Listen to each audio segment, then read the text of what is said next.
Welcome back, everyone, to the Deep Dive. This time, we're tackling a topic I think a lot of you are going to find super interesting: boosting creativity. Yeah, it's something that comes up all the time, right? Like, how can we be more creative? Totally. And we've got a great article to dig into today. It's by Richmond Kobe called Boosting Creativity is Easy, actually. Catchy title, It's right? very catchy, but also a little bit bold, like, is it really that easy? Well, Kobe lays out 10 strategies for boosting creativity, so we're going to put them to the test. Right from the start, he dives into this big misconception that a lot of people have, that creativity is just something you're born with. Like, you either got it or you don't. Oh, I've heard that so many times. I'm just not a creative person. Yeah. But Kobe's saying, hold on, not so fast. Yeah, he says it's a skill. Anyone can develop it. Okay, so how do we start? What's that first step to unlocking this creative potential? Well, Kobe's big on curiosity. He actually suggests we try to think more like kids. Because kids are always asking why and how, Yeah. right? They're super curious about everything. Exactly. They're constantly exploring and questioning. Kobe says we need to get back to that. So asking questions is key. But then what? Where do we even find inspiration? That's the cool part. Kobe says inspiration is everywhere. It could be a documentary, a conversation with someone totally different from you, even just trying a new food. Oh, I like that. Yeah. It's about getting out of our comfort zones and trying new things. But how does that work when we all have routines? I mean, routines help us get things done. They do, but Kobe says those same routines can also lead to what he calls creative ruts. Meaning we get stuck in the same old ways of thinking. Right. So it's about finding a balance. He suggests little tweaks to your routine, like walk a different route to work or try doing your morning routine in a different order. Just shake things up a bit. Yeah, inject some novelty into your day. And this actually ties into another one of Kobe's big points, playfulness. Oh, that sounds fun. Like, how do we bring more playfulness into our lives? He says, don't be afraid to experiment. Write some silly poetry or use weird stuff to make art. The point is to let go of that fear of messing up. Just having fun with it. This kind of reminds me of something I wouldn't normally associate with creativity: mindfulness. Yeah, that's an interesting connection. I see where you're going with that. It's like mindfulness is about being present, right? Yeah, And not judging our thoughts. So maybe that helps us be more open to creative ideas. exactly. Kobe says letting go of self-judgment, which is a big part of mindfulness, actually frees up mental energy for creativity. Practices like meditation or journaling can be really helpful for that. So it's like creating a mental space where creativity can actually flourish. Exactly. Now, here's another thing that might surprise you. Kobe also talks a lot about collaboration. Collaboration. I always thought of creative work as a solo thing. There's definitely a place for that, but Kobe argues that bringing in diverse viewpoints can really spark new ideas. He suggests things like joining a writer's workshop or an art club. Oh, so it's about bouncing ideas off other people and getting their perspectives. Yeah, and not just agreeing with each other. The point is to get different perspectives out there and see what emerges.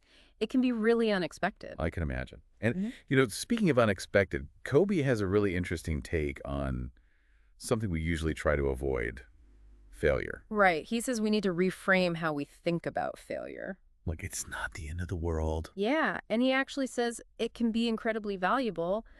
We just need to see it as a learning opportunity, a chance to grow. He compares it to, like, learning to ride a bike. You're going to fall a few times, but each fall teaches you something. It's the same with creativity. Those failures are just stepping stones to something better. Okay, that's a really empowering way to look at it. So, with all this in mind, what are some specific exercises Kobe recommends to actually boost creativity? Let's dive into those. All right, lay those exercises on us. Kobe talks about something called morning pages. What's that all about? So, first thing in the morning, you just write 3 pages. Anything that pops into your head. Like a brain dump, just get it all out. Exactly. It kind of clears the clutter so you can be more creative later in the day. Makes sense. Mm-hmm. He says it helps you focus. Yeah. Okay, what else? There's mind mapping. It's more visual. Oh, yeah, I've heard of that. Like with bubbles and stuff. Yep. Start with a central idea and then branch out, connecting related things. You might even spot connections you didn't see before. That's cool. Okay, last exercise. Random word association. Pick a totally random word, maybe out of a dictionary. Okay. And then Try to connect it to a problem you're trying to solve. It gets you thinking outside the box. I like that. So many times I feel like I just hit a wall. Like the creativity just dries up Kobe has something to say about that too. He's big on keeping a journal. to jot down ideas. Yeah, like those random thoughts, inspirations, Hmm. even pieces of conversations. It doesn't have to be perfect, just write it all down. That's like capturing those creative sparks before they disappear.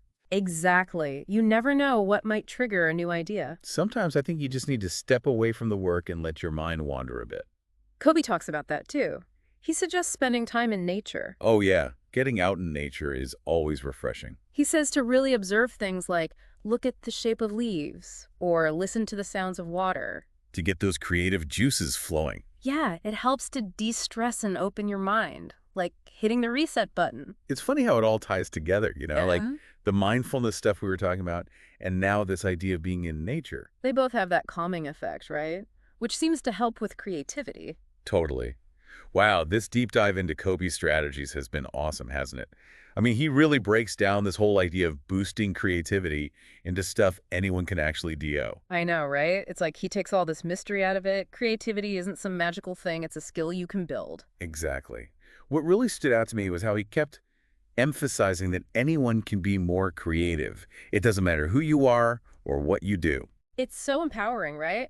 And he reminds us that it doesn't have to be about some big masterpiece or anything. It's about the small steps we take every day. Those daily habits that kind of nurture our creativity over time. Right. And the great thing is those steps are so simple. Like be more curious, shake up your routine a bit, don't be afraid to play around, and don't beat yourself up when you mess up. He's all about learning from those so-called failures. There's one thing Kobe talked about that I think is super important, and that's self-compassion. Oh, absolutely. It's so easy to get discouraged when you're trying to be creative, especially if you're comparing yourself to others. It can be tough, for sure, but I think remembering to be kind to ourselves throughout the process is crucial. We need to celebrate those small wins and just keep going. Exactly. It's a journey, not a race. So if boosting creativity really is as easy as Kobe suggests, what's one small, playful step you can take today to get those creative juices flowing? That's a great question to ponder. And remember, don't overthink it. Just pick one thing and see where it leads you. Boosting creativity is easy, actually, so get out there and have some fun with it. Until next time, happy creating, everyone.